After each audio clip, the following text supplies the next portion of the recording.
It is a time of famine, a time of hungering want that threatens to eat you from the inside out, leaving you good only to wait for the coming of death. And death the endless always comes.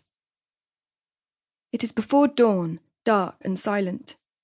The corpses of the starved have been laid out on the cobblestones overnight, waiting for the carts to bear them away. The dead are wide-eyed, unhearing, uncaring, unafraid. They remind me of my sister, Azelma. Azelma, who never cries, cried for 2 whole days.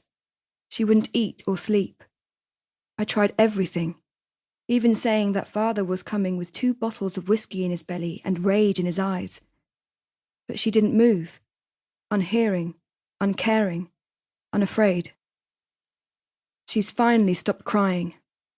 For the last few hours, she's been lying on her bed, staring into the distance. She won't answer me, won't even look at me. I think I prefer the crying. Azelma used to wake me with a murmur of, "Viens, ma petite chaton," and I'd lean into her warmth while she brushed my hair and helped me draw on my clothes. Now I slip from the bed without her and change in the cold, putting on a dress that's getting too short, giving my hair a few tugs with a hairbrush and teasing it into a lopsided braid. I splash my face with icy water poured from a heavy porcelain jug and sneak a look back at her. She's on her side, eyes open but seeing nothing. The inn is quiet at this hour. I hesitate a moment longer, but she doesn't move. So I go downstairs and grab a pail, take a faded scarf from a peg by the door. The scarf is Azelma's and is too big for me, but the well is many streets away from the inn and the walk will be cold. I hate making the trip alone, in the darkness, but I must. Outside, the freezing air burns my throat. I hasten to the well, trying not to look at the bodies I pass on the street. At the well, I lower the pail and heave it back, full, my numb fingers straining with the weight of it.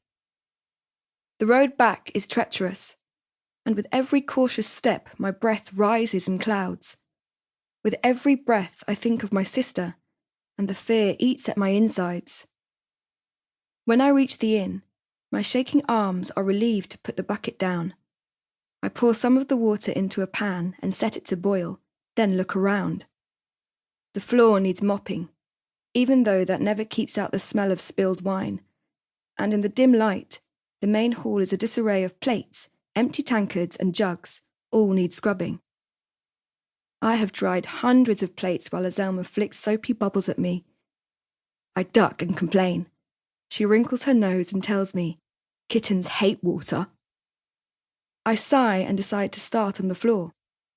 The mop is heavy, and it makes my tired arms ache dreadfully, but I push it back and forth with vigour. Maybe if I can scrub away the stains, I can also scrub away the sick feeling growing in the pit of my stomach. My sister. My sister. Last night, father said nothing when Azelma didn't emerge from her room for the 3rd night in a row. It was as if he'd forgotten she existed. He hummed, drumming his fingers on the table cheerily. He even threw me a hunk of warm brioche, which was so unlike him that I couldn't bring myself to eat it. There's barely flour in the city for bread, let alone for brioche, so I don't know where he got it. My father is a thief.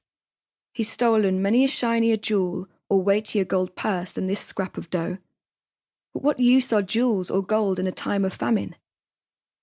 My stomach growled low and heavy at the scent of the pastry, but fear was gnawing at my bones worse than hunger.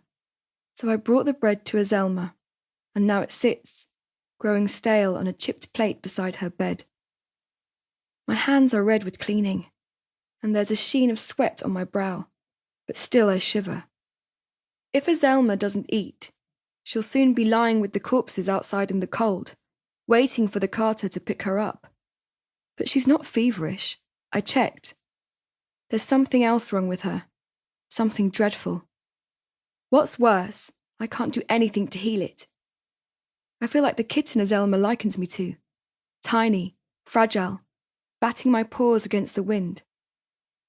There's a sound at the top of the stair, And when I turn, Azelma is there, clothed, hair plaited, looking straight at me. I should be relieved, but her expression is unnerving. "I'll finish up here," she says in a flat voice. "You need to find Femi.